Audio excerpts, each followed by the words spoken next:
these players would love an opportunity to participate at the end of year globals. Queasy Venno, first place. Realistically, they should be able to hold on to it today, but it is that storyline as well of that top 5 making their way into the global championships. Everyone's got a part to play today, and everyone's got a different storyline. Well, I guess as well, players had a chance last night to talk over strats, VOD review and things as well.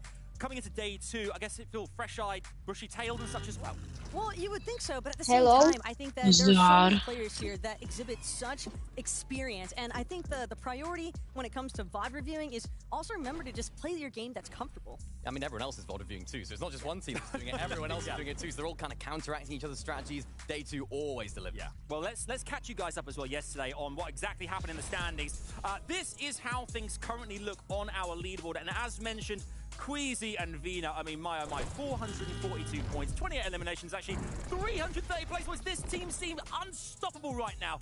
I have never seen such a dominant performance on the EU region. We've seen it on maybe some of the other regions. OCE, it happened in day 1 yesterday, where I think the team got 3 victory rounds. But EU, the top region, some of the highest skilled players in the world, Queasy and Venno, they're just a step above everyone else. Watching the results of Queasy and Venno from day 1 of Grands just took me back to that week 2 finals interview that we actually had with the duo. And Venno, that statement that he made, it doesn't matter who our coach is helping, it doesn't matter what anybody else is doing, we are just better. We are just the best. And day 1, kind of alluding to that. It absolutely did. I think we saw at the end there as well with the way they kind of just, the synergy together was just, it was flawless. Let's take another look at another team, actually. Seti and Kami, we know them so well. Second place right now. We've got 2 spots after Game 6 yesterday. They're also in a really good position right now.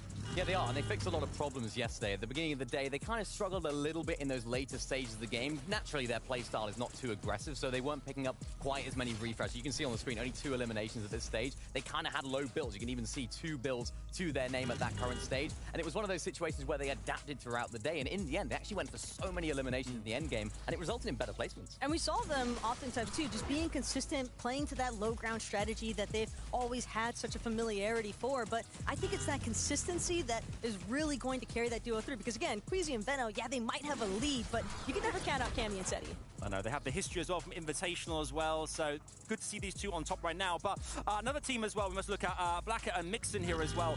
Also, 31 eliminations yesterday, Himini. That is impressive, considering this is grand finals after all. Yeah, I mean, the top number of eliminations out of anyone yesterday. The Polish duo, they're on fire, and they were very hot and cold yesterday. You could say they were almost like very adaptable, I think is the word that I'm going to use to describe them, because sometimes they were contested, sometimes they weren't, but they performed mostly under both circumstances. And what was also crazy to think about is that the bulk of those eliminations, they had an 8 total in the 12th zone, so it's actually in those final moments that they were able to accrue a lot of those last-second eliminations. And again, in comparison to a team like Seti and Kami, when you're able to find consistency through eliminations for your points, that's going to keep you in contention. And watching some of their mid-games yesterday, they were so good at Storm Surge tags. We saw them rotating into that Shattered Slabs area just to pick up some tags going through, and that just gives them so much freedom in that mid-game to go for those eliminations later on, because they don't have to worry about Surge. Yeah, you're absolutely right there. And look at the 4th position as well, Mustache and Tayson. I mean, we also watched them a lot yesterday. We know that they are a real force to be reckoned with here, but also 4th right now and looking mighty, mighty strong. They started the day very well as well. Of course, started with a big... Alors les gens, si vous voulez aller spectate la FNCS, ben vous avez un événement, alors vous pouvez aller le voir tout de suite et je vous laisse finir le live. Bye.